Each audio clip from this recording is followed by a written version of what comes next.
Terran Space Academy graduates were always assigned to void patrols for at least 2 years from when they graduate, with an option to return to that service anytime they want. Many of them treat the constant vigilance and training as just an extension of the Academy, and joke that the 4 years at the Academy is then followed by 2 years at the edge of the Milky Way in the Void Fleets as on-road testing.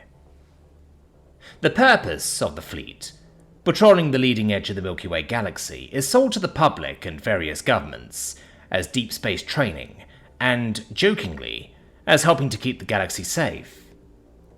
The various other races in our galaxy, part of the Galactic Federation, also often ask why we do it. The Milky Way galaxy is moving forward into the void at astounding speed, and the distance to the next galaxy is thousands of light years. There are other galaxies closer on the trailing or sides of the galaxy, but these sectors are mostly ignored. A recently appointed fleet leader from the Ugal race once came to inspect the void fleets and asked why they chose that particular section of the galaxy to train. The squadron commander of the 23rd Void Runners looked at the fleet leader and pointed to the view screen. "What do you see?" "Why, the black of intergalactic space. Even the next galaxies are too far to see clearly invisible spectrum with the naked eye stalks." "Yes, and?" As the commander flipped a switch on his chair, "What about an infrared?" The view screen changed to the false colors, used to make the infrared view less headache-inducing for the crew. The distant galaxies shone brightly. The fleet leader mentioned that one of them even seemed to twinkle like the stars on the homeworld. "Twinkled," said the commander, and looked at the screen. "Replay the last minute. Which one twinkled?" The scout ship blasted under skip drive towards the twinkle. This drive was designed to jump the ship in and out of hyper, without the annoying hassle of having to slow down for the crew after each translation. The AI system was homing in on the now identified shadow in the void between space. The long-range scanners had detected hundreds of thousands of different ships, moving slowly through the void, towards the glow of the Milky Way. Without anything to help with scale, they could be massive or not. In all, 5 AI scouts were vectoring towards the shadow, one above, below, and each side, with the lucky 5th straight at it.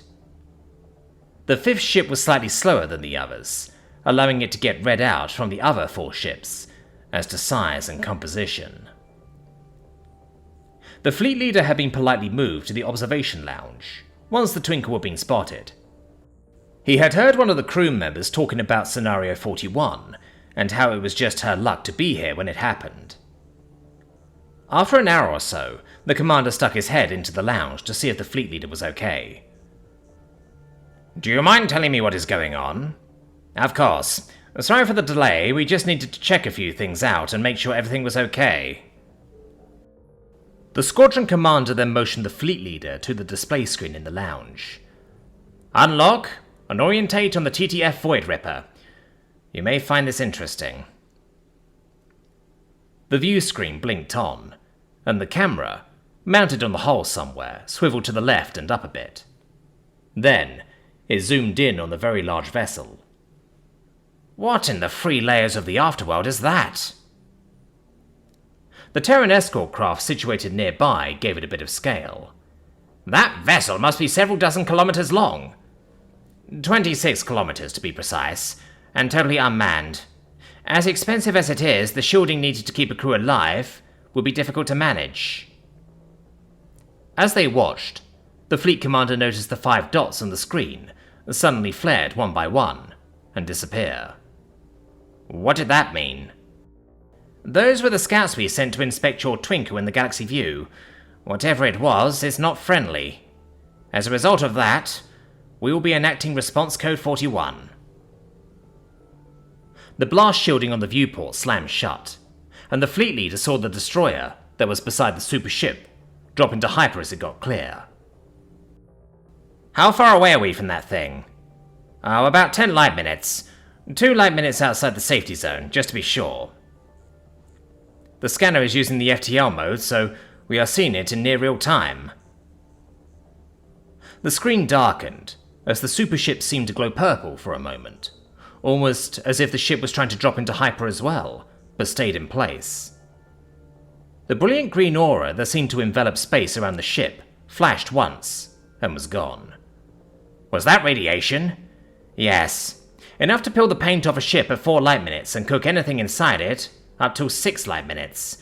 This far out, our shields can handle it. What did it shoot? What did it shoot at? What is going on?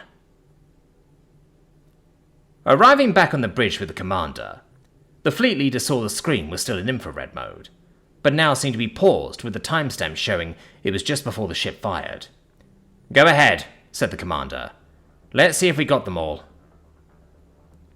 The screen showed a sphere of space, suddenly turned purple in the void, with tiny bright flashes of light appearing, then fading out. Some flashes were larger than others. What was that? Were those ships? Did you just fire on another race? The Galactic Federation will have your necks for this! The commander looked at the fleet leader, and passed him the book all human spaces carried with them. It was a rare thing for an alien to be handed it. Book, unlock for fleet leader Earl race, page 41 only. The book pad beeped once, and displayed a single page. Fleet leader Track C of the Ugal race looked at his new dress uniform. He was the first member of his race to graduate the Terran Academy and to be allowed to serve aboard the Void Fleets. While it had only taken him 2 years of training in the Terran Space Academy to transfer his command skills to human service, it has still been an eye-stalk opener. The captain of the Academy had personally handed him his own book once he enrolled, key to his own DNA and psi imprint. No one else in the universe could read it unless he gave free and uncoerced permission. Standing at ease, after the graduation ceremony, he opened the book again. Looking at page 41, he started to reread the text. Extragalactic Defense Initiative. Any Class 6 alien race found traversing space in sublight vessels towards the Milky Way will be given one chance to communicate. Failing to do so will result in instant destruction. Looking at the definition of a Class 6 race, Traxxas shuddered as much as he had done on the bridge of the Void Runner from the 23rd Fleet. There had been 3 such fleets identified in previous missions. Each fleet was made up from the same alien organisms, not ships, but beings who seemed to move through space and eat everything in their path. The first such fleet was encountered while still about 50 years from the edge of the Milky Way. A scout ship had walked back along their path and discovered a dead galaxy. Every world was barren. All the suns were extinguished. Even the black holes were inactive due to lack of mass to eat. They would not be given the chance to eat the Milky Way. Looking out from his book, he saw the commander of the 23rd Void Fleet approaching. Traxxas, congrats on graduating. I hope to see you in the 23rd, if you want to visit us again. Traxxas looked at the captain. I would appreciate it, sir. But just one question.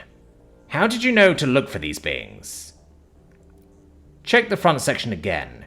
It is not just a dedication to a previous fiction writer, but the source for our book.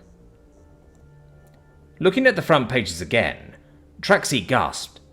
You mean these are all just possible scenarios based on fiction from your history? Yes, and they have been amazingly useful. Just look at page 42 and see what you think of how we deal with intergalactic bureaucracy and space hyperlanes.